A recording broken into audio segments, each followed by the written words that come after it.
when we went into there, we didn't, a bunch of 19-year-old kids, we weren't sure what to expect. So we had some machine guns, trench knives, everything you could think of to defend ourselves. And we scared everybody in the joint. Wishing gave me your number. Wish I could call you today, just to hear a voice. You want to sit here? He's got one on the phone. How you doing? I'm doing good. How are you? Okay. You don't want to hear a lot. Yes, we do. Well, when I mean, at the time, at this time, this was in 1942, and a lot of people from my neighborhood were being inducted and wound up in the infantry, going to some of the islands where they were, fighting at the time. And it didn't appeal to me, so I went down and signed up. Were you 19? I had just turned 19, and rather than wait to be drafted, so the first thing I did was I went to Camp Grant, where you put you on KP for 2 weeks.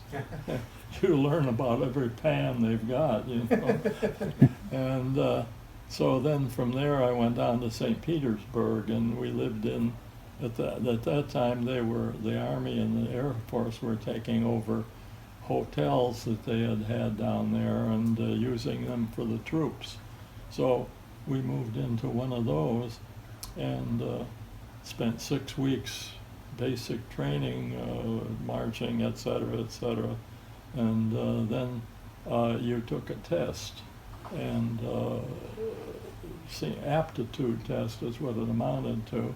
And then when they got the results, they offered you 3 things that you could do since you had enlisted. And I could either become a MP or whatever the other one was, or I could be a flight engineer. So that's what appealed to me anyway. So that's what I selected.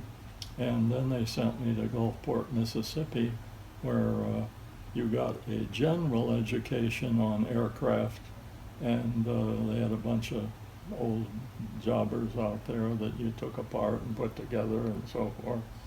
And so we stayed 6 weeks there. Then they sent us to Buffalo, New York, where Curtiss Wright plant was making cargo planes at that time. They made the C-46 and P-47, which was a Thunderbolt. It was a fighter. And so we went another 6 weeks there to school on this specific airplane, the C-46.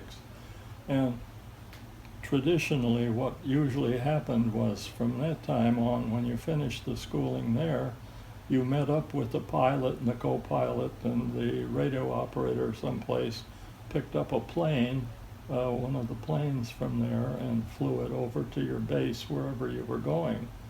Well, something happened. They weren't ready, so they took our class and sent us to Milwaukee, Wisconsin, to Seymour Johnson Field, I think they called it. And we were supposed to meet there, form a group, and pick up a plane when it was ready. Well, we hung around there and nothing happened. Finally, you never know what's going on anyway, so they put us on a train, took us down to Goldsboro, North Carolina, and we just stuck us in a barracks there to wait to see what happened. And then they moved us over to, after a couple of days, they moved us to Newport News, Virginia, where Ruth was, and not at the time, however. And so that's where we got on a boat. We got these boats they commandeered had been the kind of boats that took you around now to the islands and so forth.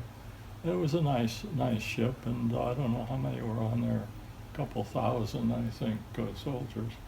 So we joined a group that was going going across. I think there were 3 ships or something, and they had a couple destroyers that were going with us for protection because some of them were getting torpedoed by the German submarines at this time. So we took us 5 days. We'd go this way and then this way and then this way to kind of throw them off course. So we ended up just outside of, where was it, Ruth?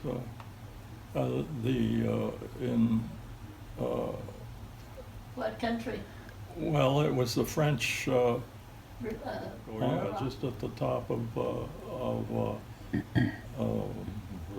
Tangier? Africa. Okay. Yeah, and so it was an old airfield there, and so at that time then they herded us on the C-47, which was the plane that they were using at the time. Every place is a passenger plane, 2 engines and what have you. They still use them on mosquito controls and things like that.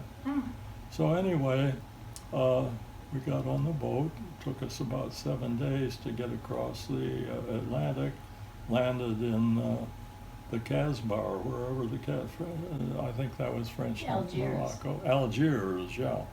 Because, you know, that movie had come out where all the cutthroats were in Algiers. So when we went into there, we didn't, a bunch of 19-year-old kids, we weren't sure what to expect. So we had some machine guns, trench knives, everything you could think of to defend ourselves. And we scared everybody in the joint. They all left. So Heavily armed young people. yeah, who are these guys? So anyway, we stayed there a couple days, and then they wanted to move us out, so they put us on this train that it said 40 hommes and 8 chevrets, which meant 40 men and 8 mules. So that's what these little cars held at the time. They were what they called the narrow gauge railroad, and it was much smaller than the railroads that we have now.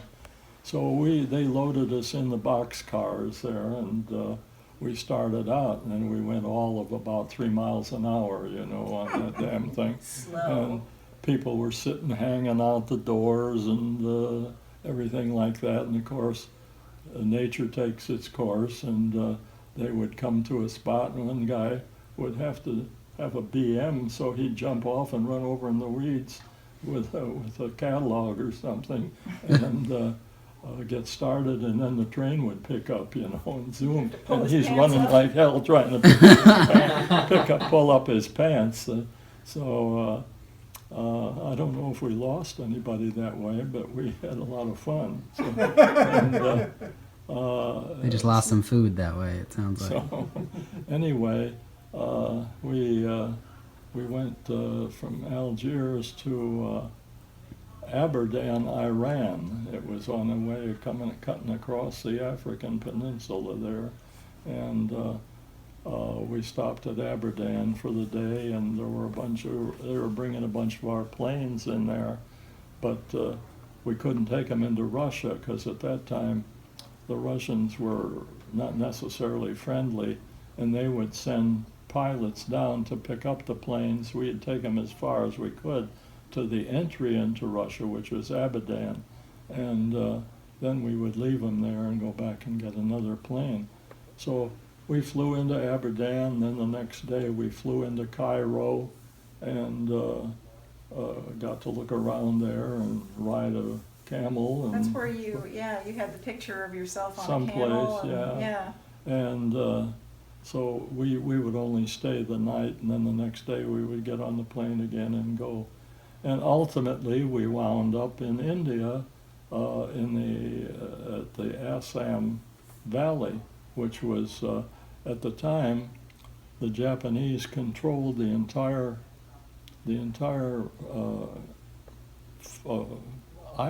part of around the ocean around China? China, so you couldn't get anything in there because of the Japanese. So what we were doing was they were chopping these airfields out of the Assam Valley. Now, the India and the Assam area is all trees, underbrush, animals, what have you. So that what they had to do was to clear them all out of there, put a runway in, and revetments to park the planes and so forth. And so that's where we wound up. And we would fly, you'd fly every third day. They had several routes that took you across the Himalayas mountains, which on a good day you could see what you were doing, and you could go across at about 9,000 feet, and no problem. Cloudy days, you couldn't see too well, and you had to get up to 12 or 13,000, and when you get over 10,000, you have to get on oxygen. So that's the way that happened. And we used to lose a few planes in there that would conk out on the way over or something like that. And but not a lot of them. And so that was what we. Did you go around and around the Himalayas Well, on those days? Oh, well, you would depending on the weather, you would choose your route. If it was a nice sunny day, you would take the 9,000 feet, so you Yeah. know, right across. But if it wasn't, then you'd have to circle it and look at the other ones and go over one of those. But, and then you would take, what we were carrying were bombs and gasoline, aircraft gasoline, for the 13th Air Force, which was located in China. And we would cross the Himalayas, land. They would empty our plane out, and next morning we would fly back empty and wait again a couple days and take another load over. And that's the way we got things to the 13th Air Force until finally near the end, near 45, in there, through there, they were able to break through the Japanese things. Japanese were getting beat up badly at that time, and they were not guarding the coast like they did. And that's when they started sending us home, and came home, and that was it. Didn't you get a medal from the Chinese government 100 years later or something? I got something. I can't Yeah, remember. Didn't I give you the medals? Yes, I have the medals at home. And who was the person that sent the medals to your unit? I forget, Susan. Okay. I don't remember. Some Chinese. Well, yeah, the government of China passed, the decree, and everybody that had been in the part ATC, the Air Transport Command, had gotten one of those. Yeah, there were a bunch of medals that I have that you can have. That was a cool story. Did you They ever? don't get you anything. Did you ever have any weird engagements with Japanese people while you were out there that you like? No. Not Japanese Nah. people. No, they, just one time when the Japanese broke through into a place in Burma called Michino, and they were occupying the field, and we were supposed to unload our things there, but we couldn't because of the Japanese. But there was a English general that was in charge of a bunch of Chinese troops, and he got in there and pushed them out of this place, and then you were healthy enough to get in there. Well, that's, in a nutshell, that's it. Didn't you get